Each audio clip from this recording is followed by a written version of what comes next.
Hi everyone, this is going to be sort of a long exposition on the book of Ruth.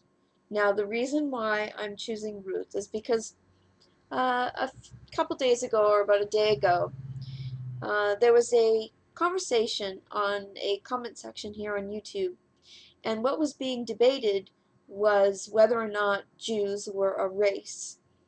And I've watched several videos on the topic, and I've come to the conclusion that Jewish people or Jews are not a race. They're a nationality, and they're also a religion.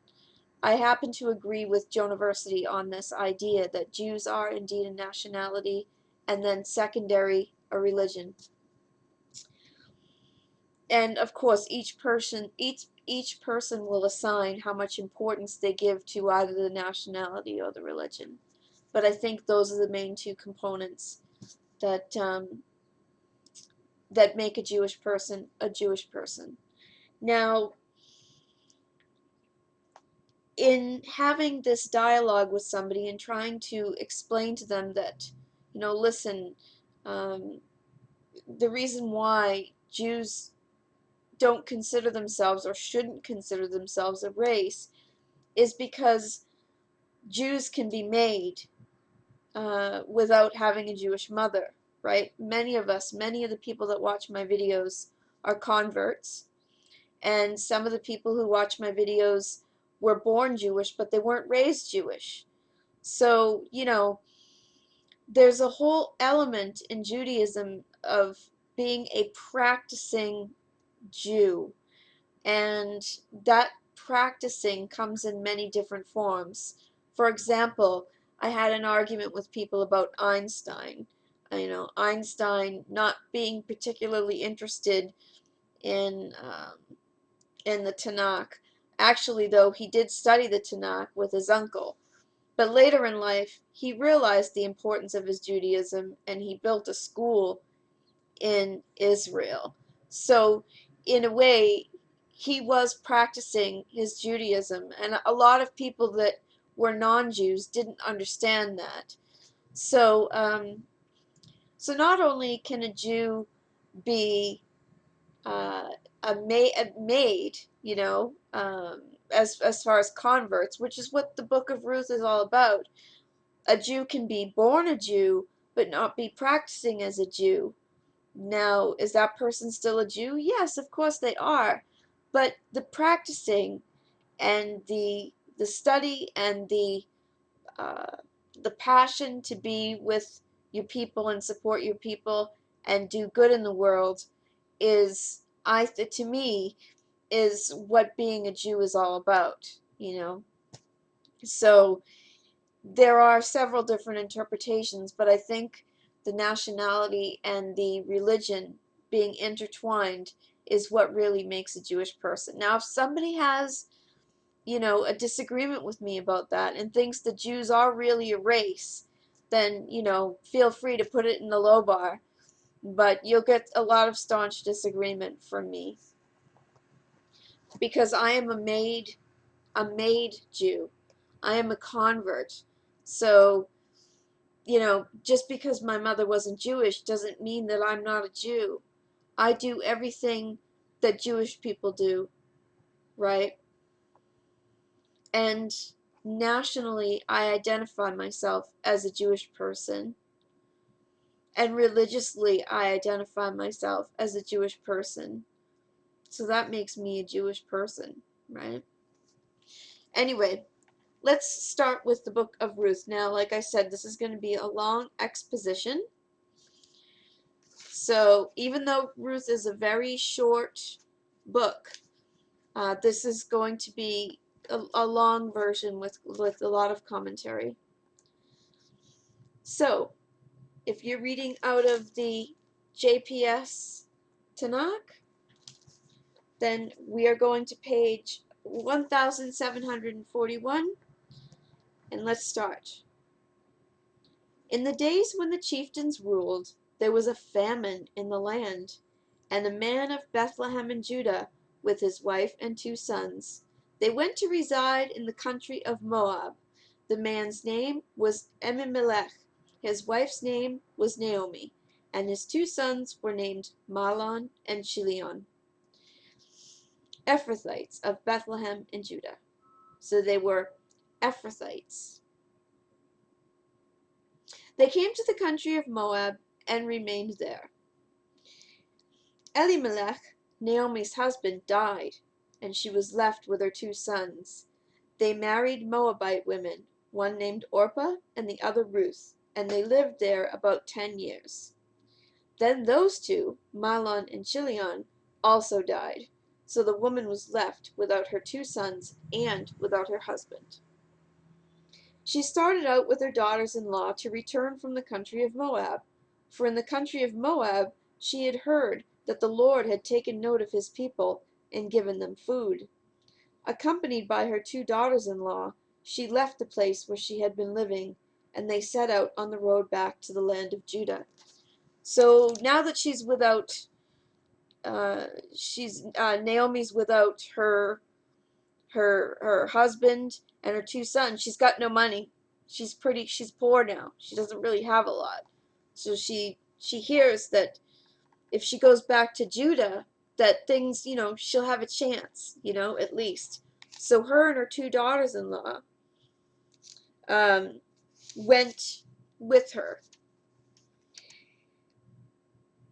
So anyway, Naomi looks to her two daughters-in-law and says, no, turn back, each of you, to her mother's house. May the Lord deal kindly with you, as you have dealt with the dead and with me. May the Lord grant that each of you find security in the house of a husband. And she kissed them farewell. They broke into weeping and said to her, No, we will return to you and your people. So the two daughters-in-law weren't Israelites. They were Moabites. And the two daughters-in-law saying, No, no, no, no, no, we want to be with you, Naomi. Because Naomi was Jewish.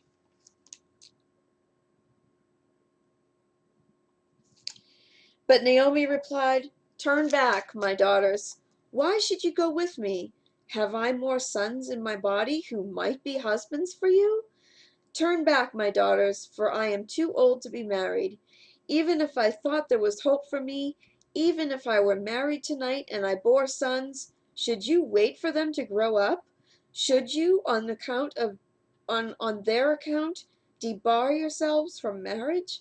Oh no, my daughters, my lot is far more bitter than yours, for the hand of the Lord has struck out against me. They broke into weeping again, and Orpah kissed her mother-in-law farewell, but Ruth clung to her. So she said, See, your sister-in-law has returned to her people and her gods. Go follow your sister-in-law. But Ruth replied, Do not urge me to leave you, to turn back and not follow you. For wherever you go, I will go. Wherever you lodge, I will lodge. Your people shall be my people, and your God my God. Where you die, I will die, and there I will be buried. Thus and more may the Lord do to me, if anything but death parts me from you. When Naomi saw how determined she was to go with her, she ceased to argue with her, and the two went on until they reached Bethlehem. This is a very critical aspect of conversion, because basically what Ruth is saying is, I'm not going back to the old gods. I'm not going back to polytheism. I'm not going back to worship any false idols. I am going to go with you. I am now part of you, part of your tribe now, Naomi. So take me back with you. And that's, the part about the, um, where you die, I will die. I mean, she's dedicated. This is somebody who is extremely dedicated, who wants to be with her mother-in-law, or who wants to be a Jewish person. And she also says, Naomi saw how determined she was to go with her. She ceased to argue with her. Now, many converts know what that means. It's very difficult to become a Jew. It's very difficult to even get your foot in the door to become a Jew. It's not a one-step process. There are many steps to go through, and the first one is to get somebody to accept that you are genuine, and that's what's happening here. Naomi realizes that Ruth is so genuine that Naomi stops arguing with her. So let's continue. When they arrived in Bethlehem, the whole city buzzed with excitement over them. The women said, "Can this be Naomi?" "Do not call me Naomi," she replied. "Call me Mara, for Shaddai has made my lot very bitter." Now, Shaddai actually means bitterness. Mara, Mara and Shaddai means bitterness, or actually, Mara means bitterness, and Shaddai can stand in for the Almighty. "I went away full," she said, "and the Lord has brought me back empty. How can you call me Naomi when the Lord has dealt harshly with me, when Shaddai has brought misfortune upon me?" Thus Naomi returned from the country of Moab. She returned with her daughter-in-law Ruth the Moabite. They arrived in Bethlehem at the beginning of the barley harvest. So they arrived just at a time that that the harvest is going to be brought in, which is quite crucial, I think, to the story. So it's almost like, Ruth is about to be tested. She's about to go through a series of tests to see if she's really genuine, if she can really be stand alongside Naomi and be part of the people. Now I'm only going to read um, chapter 1 because there's just there's 4 chapters here, and I only have a 15-minute time limit on each video on this account. So if anyone wants to comment about Ruth, just put your comments in the low bar, and I think what I'll do with this is I'll put some pictures, and and you can just hear my voice narrating it. So I hope you enjoyed that. Thanks so much for listening.